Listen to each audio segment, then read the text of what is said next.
So it was schlubs like They've me learned. and everybody else Yeah, who said, well- well, okay, we'll write and start, doing ratings and Senate races and House races. So, I just sort of got lucky with the timing, and you just rode the internet wave a little bit. And then in '96, also the same year that we went from one cable news channel to 3, Yeah. and suddenly they had a lot more. But airtime. what did you have that they wanted from you? Were you breaking any stories? No, it was Or was more it of just the that you- finger on the pulse stuff. you could- We were, Hotline was always good with numbers, always good with sort of where the polls are, how are things playing in the states. I mean, the whole initial idea of the Hotline. And they break it down to its smallest common denominator. Absolutely. I mean, there's an entire hotline now dedicated to just House races, But to just find out, what's going on in Missouri in a Senate race or in a governor's race, or, and obviously in a presidential year in the battleground.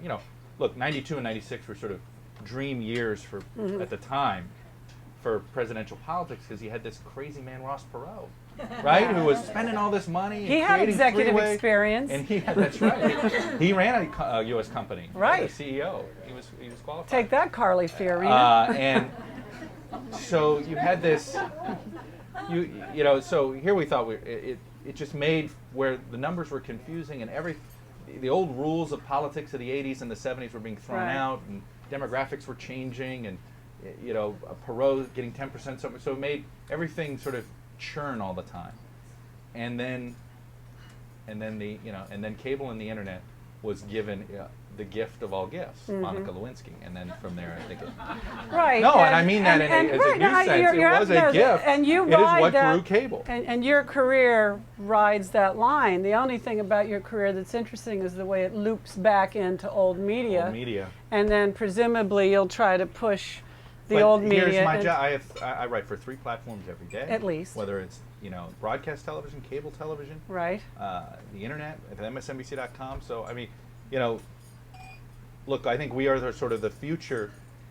The internet is been begging to be organized, right? Why is Google so successful? It helps you organize the internet, right? Right. The internet has been begging to be organized. Companies, and I think you're going to see a consolidation happen. I mean, and the only network I wanted to work for was NBC, because they were the only ones that seemed to get that they had a little piece of everything as far as the media landscape was concerned, broadcast, cable, online, where none of the others seem as prepared. When's your contract up? Not soon enough. Really? It's that they've got you for that long? Because if CBS Hopefully never. Isn't it weird that CBS doesn't have a cable channel? Look, it does seem, if you're sitting back and if I'm a media observer, I would assume CBS and CNN are going to somehow get in bed together. And Fox. You're starting to see little hints of it, right? Anderson Cooper does some 60 Minutes stuff.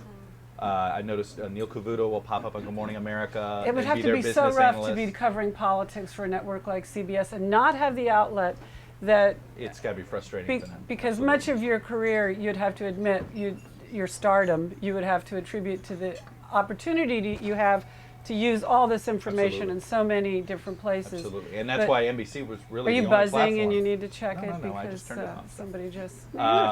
you might have breaking news. What doesn't break in this campaign anymore, right? Yeah, exactly. I mean, I'm afraid of doing this. You said that we don't always see it on the day that it's this interview will live forever. There will be 4 different moments in this campaign that will completely change the campaign by the time somebody watches. Well, let me ask you this, because what you do is very interesting. First of all, do you think of yourself more as a journalist or more as a politician? Well, I'll tell you this. I didn't call myself a journalist until about 2 or 3 years ago. I used to consider myself an analyst, the way Merrill Lynch has a telecommunications analyst in-house type of thing. I thought of myself as an analyst on politics that occasionally did some reporting. But then all these other people kept calling themselves journalists, and I thought, well, I'm more of a journalist than that guy, or whatever it is, So you were looking at Keith Olbermann when you said that, right? I'm sorry, he's your colleague. Do stuff like that. No, I'm sorry, but now I'm curious. But I do think now, look, it is obviously the definition of a journalist is as loose as it's ever been. Yeah. A lot of people claim that they are. I do play by the rules of what I think old school journalism is. So yes, I do consider myself a journalist, and now I sometimes feel like, that I'm a guardian of a gate, of whatever this gate is. That I want to be a guardian of the gate. I want to draw a line in the sand. I want to sort of protect. We shouldn't go here. We should, So now, I sometimes feel like I've become a convert, the way a reformed smoker, wants to Yeah. yank cigarettes out of everybody else's mouth. Sometimes that's the way I feel about the rules of journalism. Since he blazed a path that's very similar, did you ever have a philosophical discussion with Tim Russert about that very issue of am I a journalist or am I a politician, and how do I embrace this role and call myself a journalist? Yeah, it's funny. I lost my father when I was 16, and I have all these conversations that I never had with him. Mm-hmm. I feel the same way about Tim pretty much every day, where you sit there and you're like, boy, here's the list of like 75,000 conversations I wish I could have had with him, Yeah. from the minutia of, how does this thing work Yeah. at 4001 versus, at the bureau versus having these. No, we never did. I mean, But by bringing you in, he was in a way tutoring you, right? I never saw it as It that. never felt that way? I never felt that way. I mean, other than I was lucky enough that he trusted me, and How did you and learn the TV? last 6 or months, did you not learn it? So what do you mean? Well, I mean, Say you come into this beast, coming from a different background, and you said it took you a little while to say maybe I'm a journalist, and I followed the dictums of old school journalism. But how did you acquire them? Was it just by osmosis, or? I'll be honest. It's sort of as a look. The beauty of the hotline was it's an incredible observation post. Right. Right. You almost get to be a lighthouse for political journalism, Right. and you see what's good and what's not good. You see how damaging the Drudge Report can be to newsrooms, and by saying that, I know what our friend Patrick Gavin just did. And back there. Want me to throw him out? Yeah, no, No. that'll Okay. guarantee that Drudge certainly doesn't ever link. But I think as much as where the line should be, what should. So I feel like that I've watched this for so long in an observational book, so I Okay. did feel prepared. You're I a mean, quick study, and is what you're trying to say. Maybe not. It took me 15 years before Well, somebody no, hired me but you out were there doing like other that. things. But it's interesting because you don't come from a traditional journalism background. Here you are. Well, in wait a this- minute. Who what is- does? There aren't many. If you actually look around, Well, not so much anymore, but once most upon a journalists time. don't come from a traditional background. Most of the good And- ones. and- You're right. And look, it's You certainly certainly my don't advice. come from journalism school and end up And being it's certainly my advice about journalism school to folks. Look, Yeah. it is for some people, right. but it's not for everybody. Right. And it does bother me. I was a music major for a little while in college. It does What did you bother me play? if the French horn. Oh my, that's so not a Chuck E. T. There it is. It does bother me when you find out a music critic didn't Yeah. try to become a professional musician, Okay. or why is it that we don't have a former astronaut covering the space program? You start asking yourself on some of these beats, why is it we don't have experts in the beats versus somebody that you say are trained in knowing who, what, where, when, and Yeah. how, etc.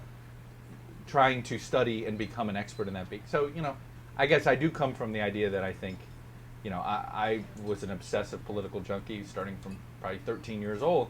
So yeah, I wanted to cover politics. Could you pick me up and say, okay, go cover the Defense Department?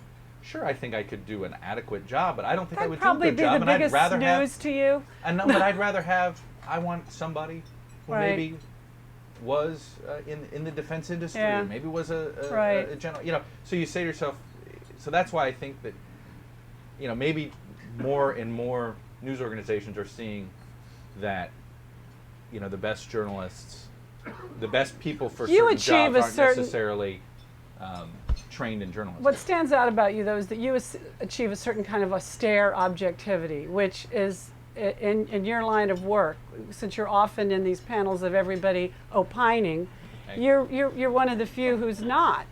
And it's interesting, you're sometimes more objective Remember than when this- it used to be the other way? Really? You? Not you? No. In general, Yeah, on well- television, you see a panel, and it was like everybody Dry. was trying to be non-partisan, Right. not show their stripes, and now it's the other Now, way around.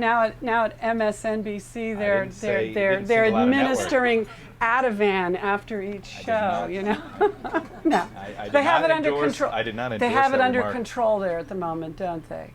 It's always been under There's a control. truce among personalities, right? There's never been an issue. There's never been an issue. You mean all the stories are untrue about messages going out from Phil Griffin saying we're edges over, edges out, now we're going to be boring? Yeah, look, I'm not going to go through and deny a million That he different said things. that.